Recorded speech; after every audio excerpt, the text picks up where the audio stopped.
Let's dive into an urgent message for every parent with a child in kindergarten, first, second, or third grade about the learning to read process. Because when it comes to learning to read, we can't wait.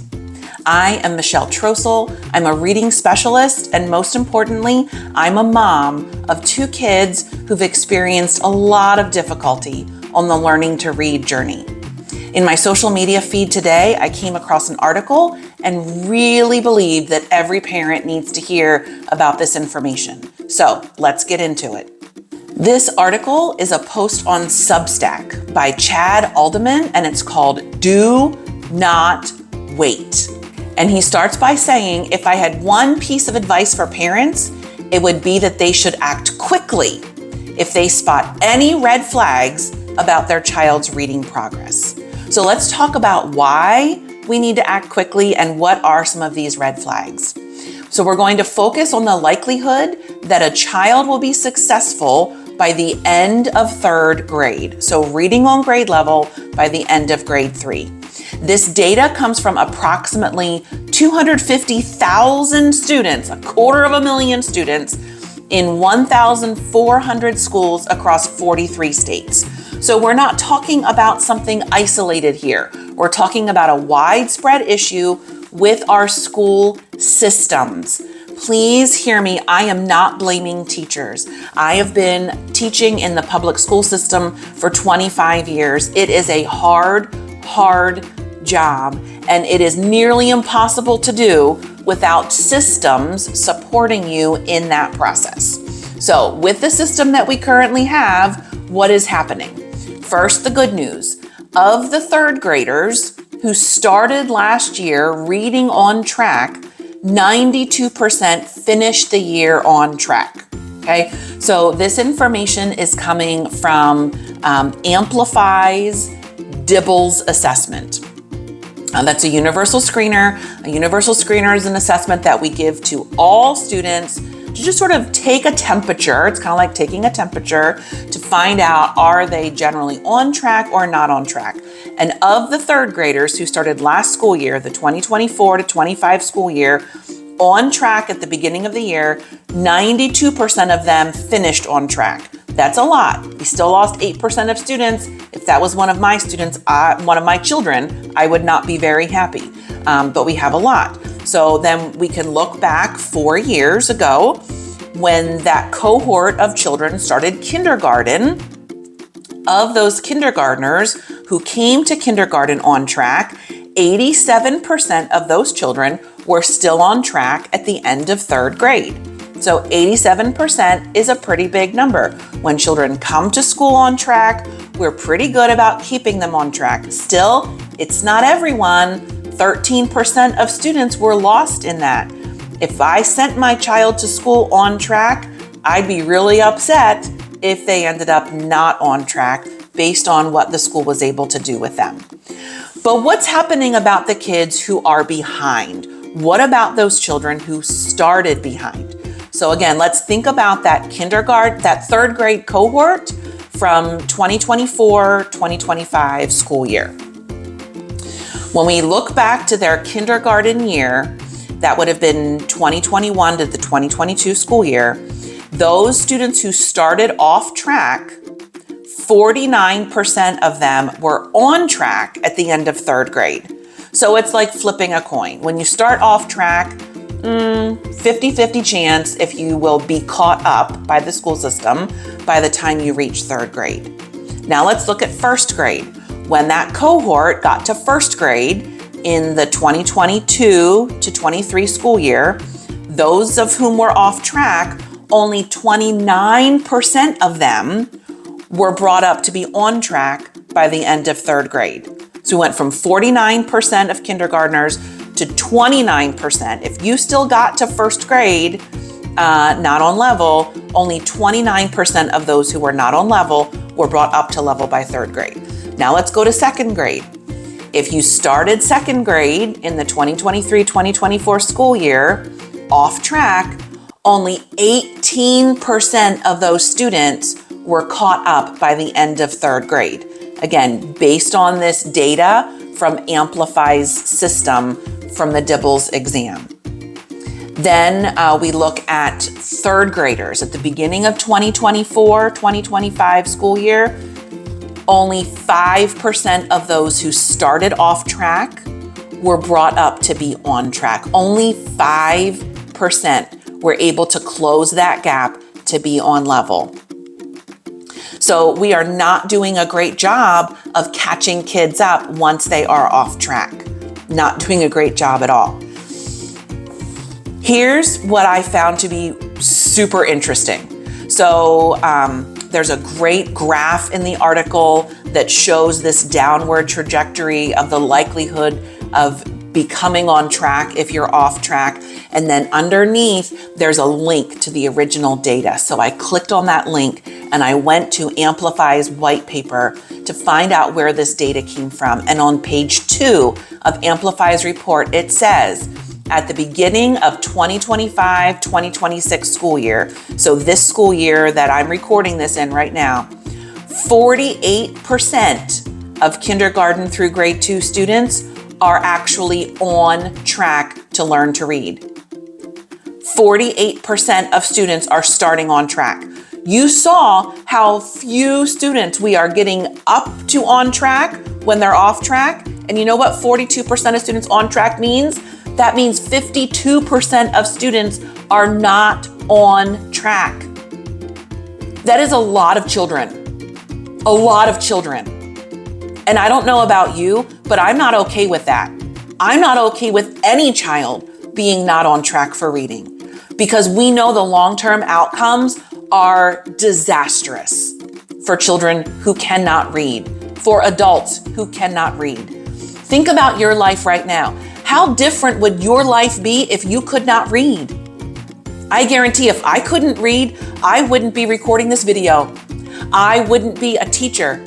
I wouldn't be able to read the discharge instructions when my daughter had to be taken to the emergency room. I wouldn't know how to take care of her. I wouldn't be able to read the labels on our prescriptions. I wouldn't be able to effectively fill out an application to rent an apartment. My life would be drastically different if I was not able to read on level. And that's what's happening with our children. We are setting them up to not be able to read on level. Okay, I need to keep going. So here's a quote from the article.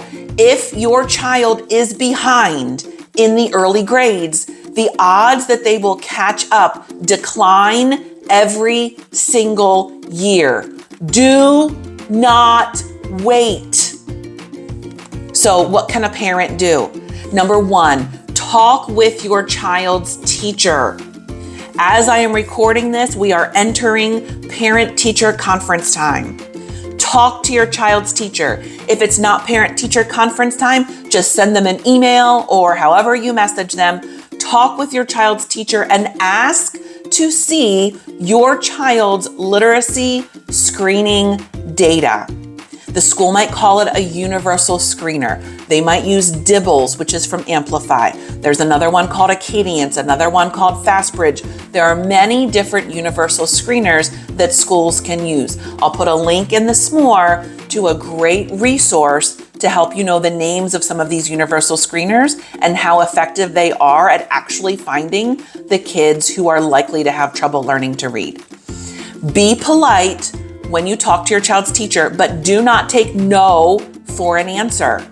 I've heard of a lot of families being told something like, oh, your child's fine. Or, well, we don't give those reports to parents because they're really confusing. Be polite, but do not take no for an answer. Do not take a verbal response for an answer. Ask to see the printout from the system. Every system I'm aware of has a parent-friendly report. Then looking at the data, determine if your child is on track. Again, I am not blaming teachers. Many teachers were not trained how to properly interpret universal screening data information. They were not taught how to properly talk to parents about this. I do not blame the teachers, okay? Please hear me say that. And as parents, it is our responsibility to ask these questions and make some determinations. So I'm going to tell you how. You need to find out the percentile of achievement for your child's score. Don't just look at a raw score. Don't let the teacher say, well, your child's reading 50 words a minute and that's fine. No, you want the percentile of achievement. A raw score as a reading specialist tells me basically nothing. I want a percentile of achievement. How is my child doing compared to the nationally normed sample? Compared to a large group of children, how is my child doing? You're looking for the number to be the 40th percentile or greater. On most assessments, if your child is the 40th percentile or greater, they're probably on track for their grade level.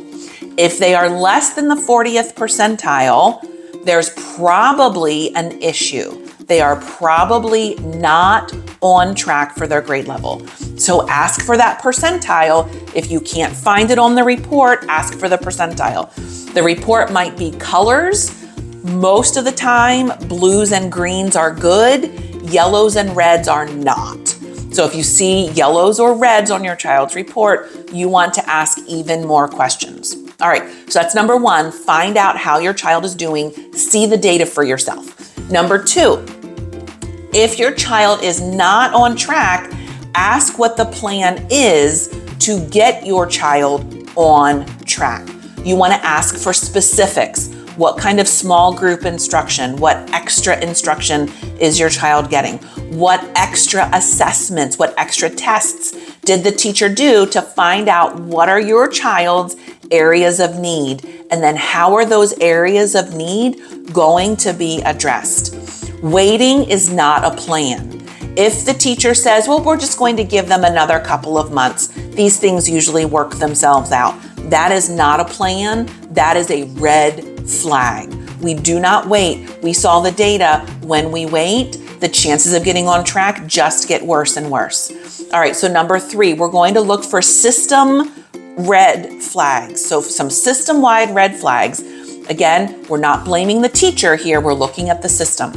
If you're hearing about leveled readers or your child's on a level 14 or a level G, that's a red flag that the system is not utilizing science of reading methods to teach the process of reading. If you're hearing 3Qing, if you are hearing your child being encouraged to guess at words, we don't guess at words. If your child is just guessing, that is a huge red flag. If you want to know more about some of these system-wide red flags, listen to the podcast, Sold a Story. Thank me later. What can a parent do? Number 4, listen to your child read. What do they do when they get to a word that they don't know? Again, guessing is bad. We're looking for the child to try to sound out the word. English is much more regular than most of us grown-ups give it credit for because we weren't ever taught how regular English really is. So your child in kindergarten, first, second, third grade should be taught to look inside the word for the answer to what the word is. Look for those parts that they are able to sound them out. Look for those meaningful chunks that they know. We do not guess at words. If your child is guessing, huge red flag. All right, so if you are still here and you're still having issues, if you're not getting the answers you need from the school, what can you do? You can practice reading skills at home. Within the article, there is a list to Alderman's Read Not Guess program. That is a free program. I will tell you, I haven't looked through it all myself. I did look at the scope and sequence and it looks very positive, and based on everything else I'm reading from him, he knows what's going on, so look for that program. He also recommends the book Teach Your Child to Read in 100 Easy Lessons. You can go for that. It's something that you can do to help. I also wanted to share with you that I recently published a workbook for children called Write It, Read It, Handwriting and Phonics for Early Readers. We know that children learn most efficiently when we teach letter name, letter sound, and letter formation in a cohesive lesson. And so that's what this workbook does.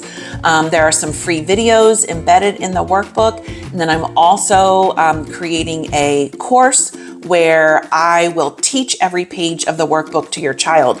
Now, I have not done anything like this before because I am so very frustrated that, generally speaking, in our country, your zip code has a lot to do with whether or not your school system has been set up to teach kids how to read effectively. And so I do not want to perpetuate what is happening in that if your parents have the money to pay for a private tutor, you get great instruction and you get to learn how to read.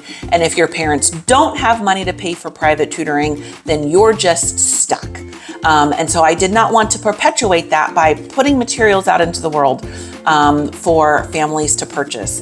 But as I was really considering what I could do to help, I have decided that for every course that is purchased for Write It, Read It, I will gift access to the course to a teacher in a high poverty school.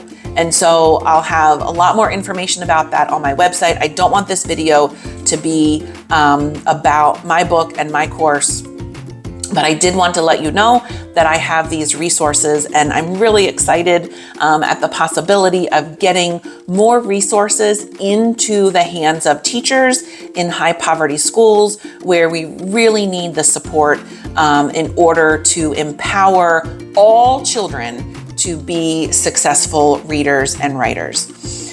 And then Alderman ends this article with, above all else, do not wait. As parents, it is our responsibility to ask the questions, to know what is happening. Do not take the system's word for it that your child is fine. Ask for the data, look at the data, make your own determination if your child is on track for reading. And if they are not, ask what the school is going to do and partner with the school to ensure that your child and other children in that situation, because as we saw on that Dibbles assessment, 52% of children at the beginning of the school year were not on track for reading. So your child is not alone if they are not on track for reading. Let's partner together so that we can bring everyone closer to those grade level expectations. Again, I am Michelle Trostle. I am pleased to have Trostle Talk videos for teachers. And this is my very first Trostle Talk for parents. And you can also look for me at teachreadingright.com.